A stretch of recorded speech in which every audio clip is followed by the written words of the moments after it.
আসসালামু আলাইকুম বন্ধুরা, সবাই কেমন আছেন? আশা করি সবাই ভালো আছেন।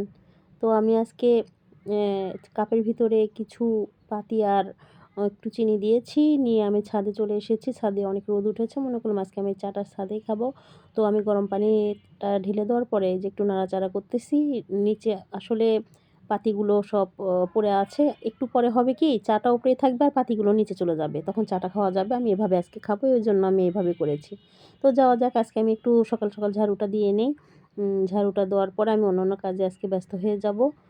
প্রতিদিনের আমরা মেয়ে মানুষ একরকম না একরকম তো কাজ থাকেই। এইজন্য অ সকাল থেকেই শুরু করা লাগে আসলে। কিন্তু ঝাড়ু দিতে গিয়ে দেখি ঘরে খুব একটা ময়লা নাই। দেখতেই পাচ্ছেন। আ আ একা, একা থাকলে ময়লা কই থেকে আসবে? ঘরে যেমন তেমনই তো থাকবে। তারপর আমি চলে গেলাম বিছানা ঝাড়ু দিতে।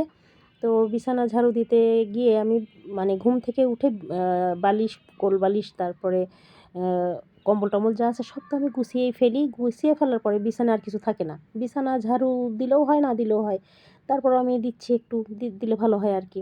তবে আমার বিছানা আমি যেমনই রাখি তেমনই থেকে যায়। আর শীতের দিন, আসলে শীতের দিন কালো চাদর পারলে ভালোই গরম উষুম হয়। এটা তো জানেনই, কালো কাপড়ে গরম বেশি। তবে গরমের দিন কালো চাদর পারলে অনেক গরম লাগে। আমি পেরেছিলাম। তো এবার মনে করলাম শীত এসে গেছে, আমি কালো চাদরটা পাড়ি, দেখি কেমন উষুম হয়। সত্যি, সত্যি উষুম হয়, অনেক গরম থাকে বিছানাটা। তো আমি কালো চাদরটা আমি পেরেই রেখেছি। অনেক ভালো লাগে আমার কাছে। এক কালারের চাদর পাততে, সে যেকোনো কালার হোক, সাদা কালো আমার ফেভারিট। তারপর বাদবাকিগুলো তো আছেই। তো আমি এ আসলে বিছানায় থাকি, কিন্তু বিছানা কোনোদিন মানে আউলা-ঝাউলা হয় না। বিছানা এরকমই থেকে যায়। খালি উঠলে পরে আমি বালিশগুলি একটু সরাই ফেলি আর কম্বলটা একটু গুছায় ফেললেই হয়ে যায়। তো আসলে একা থাকলে অনেক সুবিধা আছে। মানে যেমন রাখবো সবকিছু তেমনই থাকবে। এটাই তো হলো বড় কথা। এবার আমি চলে যাচ্ছি চটচটির কলা পাতার চটচটির পাতুরি যাকে বলে। এই যে আমি কলার পাতা কেটে নিয়ে এসেছি।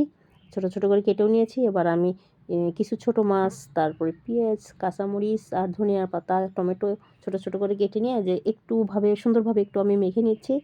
মেখে নিয়ে ম্যাগনেট করে রেখে দিব। এর ফাঁকে আমি কলার পাতাগুলো সুন্দর করে কেটে আমি রেডি করে রাখবো। তা যাওয়া যাক, এবার আমরা কলার পাতার দিকে আমরা চলে যাই। তো এবার কলার পাতা একটা, একটা করে আমরা বিছিয়ে দিচ্ছি। কলার পাতা বিছিয়ে দেওয়ার পরে অনেক পরল দিতে হয়। পরলে দিলে হয় কি যে, এভাবে যদি মানে জিনিসটা দিয়ে আমরা বেঁধে চড়ে দেই, তাহলে পরে অ্যা চচ্চড়িটা পোড়া যাবে না। এটার একটা সুঘ্রাণ অনেক সুন্দর, অনেক ভালো একটা সুঘ্রাণ চলে আসে। আমরা তো ইচ্ছা করলে পাতিলে দিয়েও খেতে পারি।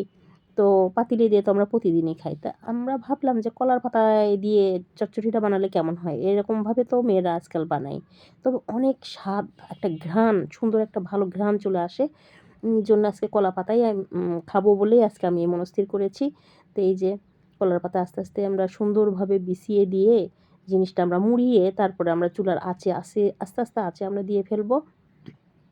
দেখা যাক কি হয়।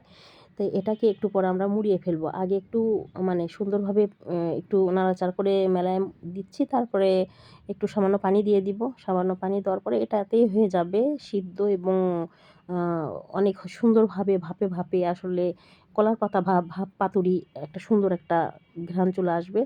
তো এভাবে মুড়িয়ে নিয়ে তারপরে একটা সুতলি দিয়ে আমরা বেঁধে তারপরে যে আমরা একটা এতে চড়ে দিব আরকি। আ একটা ফ্রাই প্যান তাওয়াতে দিয়ে দিব। তাওয়াটা একটু চুলার আছে গরম হতে, হতেই এটা হয়ে যাবে, সেটাও আমি দেখাবো আ যে কেমন হয়েছে। হুম? এটা আসলে নাকি অনেক স্বাদ লাগে। এর আগে আমি খাইছি, কিন্তু অতটা আমি বুঝতে পারিনি, নিজের হাতে করিনি। এবার আমি মনে করলাম যে একটু করে দেখি কেমন হয়। এজন্য আমি আরকি এই রিস্কটা নিয়েছি। এখানে আসলে ঢাকা শহরে কলার গাছ পাওয়া মুশকিল। তারপর আশেপাশে ২-১ জায়গায় আছে, সেখান থেকে নিয়ে এসেছিলাম। তো এই যে আমার রান্নাটা হয়ে গেছে সুন্দরভাবে, চটচড়িটা হয়ে গেছে। অনেক স্বাদ, অনেক ঘ্রাণ, অনেক ভালো একটা ঘ্রাণ আসতেছে। সেই ঘ্রাণে, ঘ্রাণে ভাত খাওয়া হয়ে যাবে। তো আসলে আমরা কি পাতিলে রান্না করতে পারি না? আমরা তো পাতিলেই রান্না করে খাই। তবে এই যে নতুন একটা সিস্টেমে রান্না করা হলো, এটাই আসলে অনেক মজার।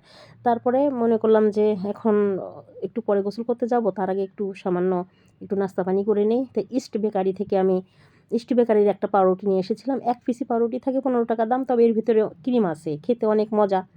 তারপরে মনে করলাম যে পাউরুটিটা খেয়ে তারপরে আস্তে, আস্তে ধীরে, ধীরে আমি গোসল-টোসল করে নামাজ কালাম পড়তে যাবো। তারপর আমি এসে ভাত খাবো। তো সেটাই হয়েছে। এই পাউরুটিটা ১ পিসই থাকে, সে ১ পিস খেয়ে ১ গ্লাস পানি খেয়ে কিছুক্ষণ চুপচাপ থেকে তারপর আমি চলে গেলাম। আল্লাহ হাফেজ। আপনারা সবাই ভালো থাকবেন।